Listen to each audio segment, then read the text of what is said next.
fintech, we have very amazing, I would say, broad range of panelists over here. I mean, Ayman is solving a massive issue when it comes to lending.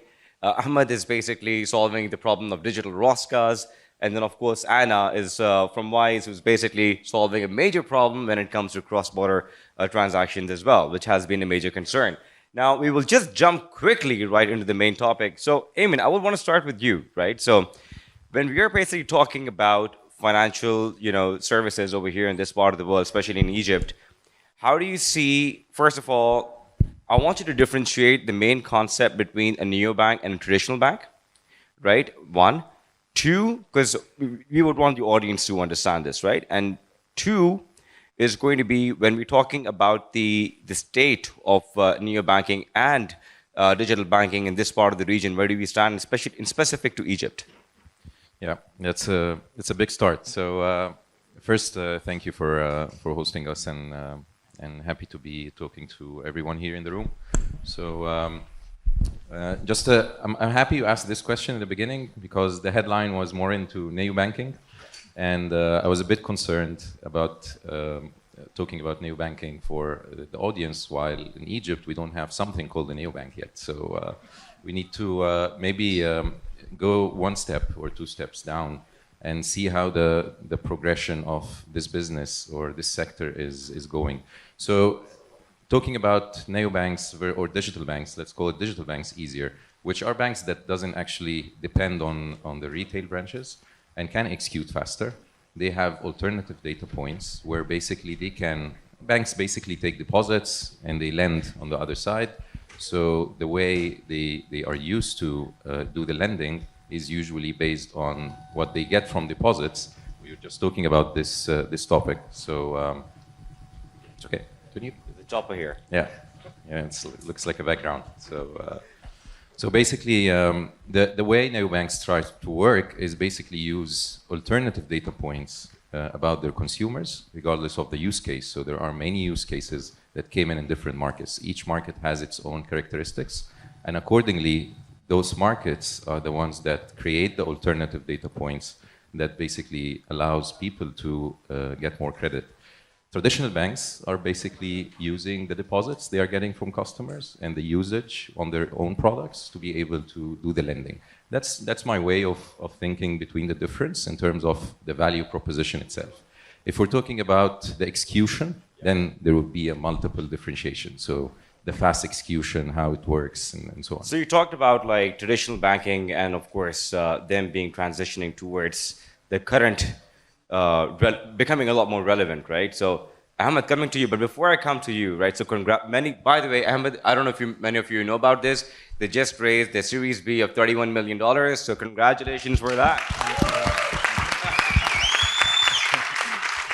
Star of the day. So how the transition being, right? So how do you see this transition between the traditional banking and of course you're solving a major problem of breaking one specific segment of digital Roscas? First is that you talk about the side of how this transition is happening over here, how this has accelerated the banks to move towards it. And second, if possible, please just break down Roscas for everyone. Sure. Hi, everyone. So basically, we are digitizing a very ancient model known as Roscas. We call it here as a Jam'iyya. So it's rotating savings and credit associations. And in most of the emerging markets, I think the traditional banking system actually has a lot of flaws and a lot of pain points.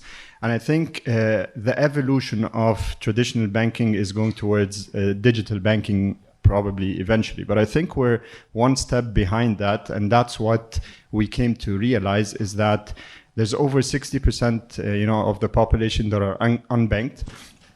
And those people are not really looking for a digital bank to onboard them, to be honest. So what they're looking for is something that is accessible, affordable, something social, culturally favorable. And this is where I guess the transition should happen, is like trying to take an existing cultural model of which people have actually resorted to solve their, the pain points they see in traditional banking. And then once this has been like fully digitized and, became like quite common, I think this is where, the opportunity of transitioning into digital banking might actually make sense for emerging markets, or specifically for a country like Egypt with over 60% of its population being unbanked. So while we talk about the emergence of digital banks, now the concern that we might have seen globally, people talking about tech companies not being profitable, especially neobanks, right? Anna, coming to you, operating out from UK, or headquartered out of UK and operating in 50 countries, I believe, all over the world. So how do you see this profitability coming into play when it comes to neobanks, and where do we stand in this space? Yeah, thanks for that. So the core of it is we really listen to our customers and we solve real problems for customers. So when we first started off the company, when we launched our services in 2011, we started off by going out to people and asking, what are the problems that you're facing? And then when we did that, we found out that people, when they're sending money, they're getting hit with hidden markups in the exchange rate and then outrageously high fees. And then they're paying all of this, but for really, really slow transfers. So we took all that and we decided to go fix it. And then after that, we kept listening to our customers, and then some of our customers said that they wanted to be able to receive their money, hold their money, spend their money, and we incorporated all of that. And then we went and spoke to more customers, and it turns out that businesses want this type of service as well. And so that's why we developed this for businesses, which is now currently Wise Business, which is all the characteristics that the Wise account has, plus some additional features for businesses. So I think the core of it is just really speaking to your customers and solving real problems for them. And then a few years ago, we decided, okay, every single transfer, it needs to pay for itself. So whatever the cost is, we add a small margin, and then the small margin that we make, we reinvest it into our company to improve our services. So by doing this, this is how we remain profitable. And so over the last 5 years, we've remained profitable, and we're doing this while still charging a fraction of the cost that banks charge for cross-border money transfers. So when you talk about like becoming profitable and adding, of course, a bit of a margin, which is, of course, every business needs to do that. I think one important angle is partnerships, right? So that is a very key ingredient for any, fast growth company. So Ayman, I mean, how do you think partnerships play, number one, how has partnerships played a key role for you? Because if you look into the history of how Lucky has progressed to where it is today, it is, I would say, a combination of multiple partnerships. So how partnerships play a role, one, and how you have capitalized on the aspect of partnerships to achieve where you are right now? Yeah, so basically, I think in the fintech space, you won't be able to operate without the right partnerships in place, starting from the infrastructure, where basically you need to work with the schemes, the likes of Visa, MasterCard, and the local schemes. You need to be working closely with the regulators. You need to be working closely with an issuer banks. In Egypt, we've been granted one of the licenses related to the first steps towards a digital bank in Egypt. And that requires basically working very closely with the regulator and other issuer banks. In Lucky, we've been basically, looks lucky. So basically starting early on as a marketplace for savings. And by savings, we're talking here about discounts and cashbacks. This is how the business started. When we're talking about the difference between traditional banks and digital banks, it comes from the data, how you're going to build this business based on different data models. And the way we've chosen to go towards this is basically offer something to the people and help the people in such economic situation. We started back after the first devaluation in Egypt, and that was through a marketplace that gives discounts and cashbacks. And this marketplace required actually to build a large network of merchants, which is full of partnerships. What I'm going to offer to those merchants, what are those merchants are going to give back, whether to the company or to the people. And the way it works basically was that we push more traffic through Lucky Financial and basically get more take rates from those partners where we can give back to the consumers. That was the first fundamental, I would say, infrastructure that we're calling it right now more of the promise to our users. Then while you move on towards the financial services and start doing lending, you need still to give more to the consumer. So partnership is fundamental and it's core actually in our business until you reach a point that you can basically position yourself as doing many of the what the traditional banks does. Until then, it's all about how you do the partnerships and how to make it work with your consumers. So making it work for the consumers, right? Ahmed, I would like to basically ask you on the consumer behavior, on the behavioral changes that you might have seen. I think it would be great for the audience to understand what trends you have seen in Egypt when it comes to savings, when it comes to the consumer behavior on payments. What have you seen so far? So I think, I mean, in Egypt, fintech in itself is more of a trend now. So I think what we have seen when it comes to customer behavior, and this is actually something in our core, values, is that, understanding user behavior, because again, we're trying to digitize a model that has been there for quite some time, for like hundreds of years, and it's completely based on trust. And so we had to change this mindset and convince people to actually not only borrow from us, but also save. And saving needs a lot of like credibility. Yeah. So when it comes to like fintechs trying to build credibility, you try to build up or create your own trend in a way. So I think when it comes to like technological trends, if that's what you mean, so I think there has been a lot of very interesting trends, like government initiatives like eKYC, so RegTech, mainly just to, I mean, this is really the core or the architecture or the infrastructure itself, and there has been a lot of investments when it comes to core banking. Yeah. But what about the consumer? So how has the consumer adopted to these? I mean, how have you seen is the uptake ratio high for people using technology or your platforms to start saving? I think definitely. So I think again there has been a lot of new fintech trends, new fintech solutions, and it's not just a one company responsibility, because I mean there's a few different value propositions and services. This is how we educate the market to actually start adopting such financial solutions and expect to get them digitally. Yeah. So I think this wasn't like only us or lucky, it was actually the whole ecosystem and the fintech ecosystem driving people's behavior and expectations towards digital adoption versus just the manual stuff. So fintech being a key catalyst of educating the consumer on basically start utilizing and leveraging technology to save more efficiently. Exactly. Yeah. Exactly.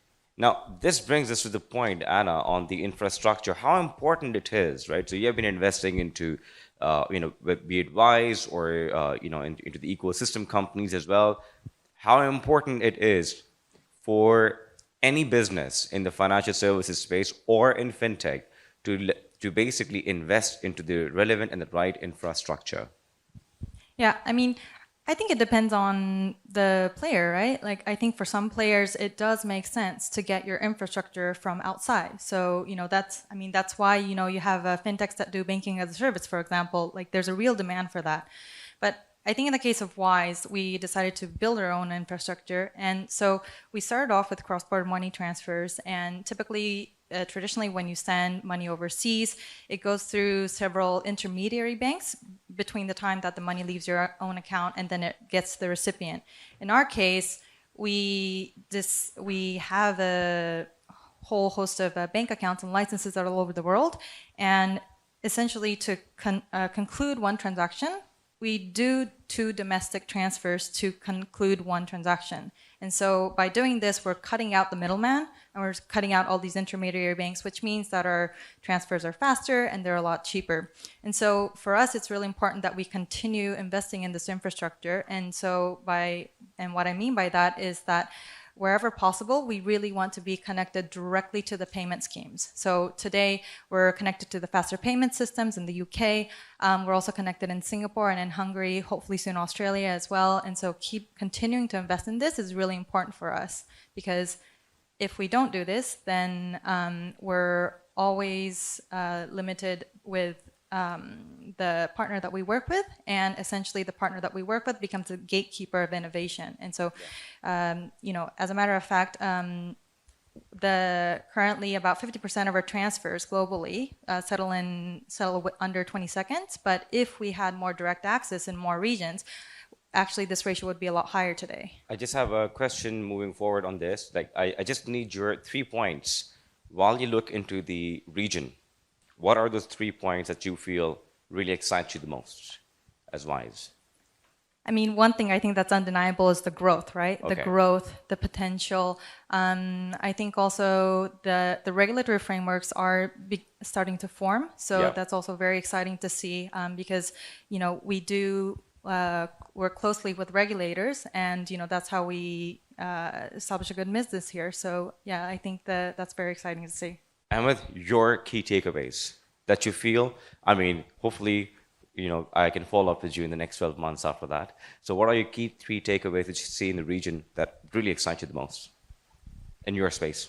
I think, I mean, you've highlighted customer adoption, and I think this is something that we can like closely keep track of. And I think eventually, with the same pace of growth, I think all of us can actually benefit, and not just, by the way, on fintech, you know, trends, but digital trends generally is actually something that would help us all, launch new services into the market, I guess. So basically, customer adoption, new services are the key enablers for you. Yeah. Ayman, yourself. Yeah, it's okay. So I would always start like what we have started a long time ago, whether from the first business we started in Egypt or basically lucky 3 years back. It's always stay focused with the consumer. What's happening around? So the business started and reached what it is right now because basically we started in a timing of unfortunate financial, not a fortunate financial situation for the country. We're facing the same issue a little bit with the devaluation in Egypt right now. So basically the movement needs to be aligned with what's going around. So giving back to the people in a way or another, whether in terms of savings products, whether in terms of facilitating lending with reasonable pricing, I think that's one takeaway, which is keep focus with the consumers. I think expanding your services regionally needs to be studied very well and needs to move on aligned with your strategy and what's going on in other markets as well. The product innovation and how to move faster on the digital front, I think it's becoming key in this era. And actually, the good thing that our region is picking up big time on that front. So thank you so much for that. Now, do we have time for questions? We can take 2 questions. Do we have any questions here? There is one question there. There you go. So here we've got Adam from Mississauga, Canada. And the best part is he's certainly a trailblazer because he's been showing great interest in the space. So kudos to you for that. Thank you. You know him too? Yeah, I met him for breakfast. He had amazing questions. Yes. Yes. So my question is, what is the type of relationship between fintech companies and banks? Do fintech leaders such as yourselves view banks as a means for success, an opportunity in the future, forming like agreements and bringing mutual benefits, and vice versa, being from the point of view of a bank? Yeah, that question was one of the questions on the list. So very good question. So basically, banks in different regions they operate on phases. So since fintech in Egypt in specific, it's still in the rise and still in the early stages. So basically, banks are trying to more support the fintechs in many of their operational process. Usually that fades out by time. So whenever the fintechs gets more developed and they move on, the bank starts to sit down or lay down a little bit and become more of what we call infrastructure as a service. So they become more of availing their tools and supporting fintechs as if it's a relationship between a distributor and a reseller, for example. So you're still selling services on behalf of the bank. However, the bank starts laying down and supporting more your infrastructure. You're more lighter, you're more flexible, you move faster. So basically, they should put you in the front, and this is usually how it works. Thank you. Hi. So this question is mainly to Ayman and Anne. Like, I know, like, those tech companies might be having some sort of ability for people to evade, like, for example, sanctions, or it can be used, misused for any typologies for money laundering, terrorist financing. The question is, how are you developing the technology to mitigate such risk? Because I know that this might be a very big constraint with the regulators, and it's always a deal breaker to either have this company growing or stopped. Yeah, so for all of the countries that Wise operates in, we actually do have to get a license, an operating license from the relevant financial regulator. So in this case, this means that we're always following the local regulations, and that includes AML and sanctions regulations. So what that means for us to have a license is that, you know, the regulator has assessed our controls and concluded that this is sufficient and up to the standards that's expected in that country. So there's that part. And then, you know, like, we're always developing new ways to catch new trends of financial crime. And so, you know, we have a lot of internal, you know, AML engines and financial crime control engines that run to keep Wise running. That's for Wise. For Egypt, that's a different story. So, or for our region. So, we're still in the educational phase. So just for the audience to understand that the runway that in the past 2 to 3 years that happened from the Central Bank of Egypt is the first of its kind, maybe in the region itself for Middle East and Africa, issuing those licenses to companies that are starting and building this and investing in this space. It's still very new. So we take more time towards progressing that fast that I want to go to this market, then you get the license and an SLA that, you know, it's a 2 to 3 months. You still have an educational phase altogether. We understand and we learn more about the regulations. The regulators themselves, they need to understand how the business operates, which is still new for them as well. So it takes more time basically in our space.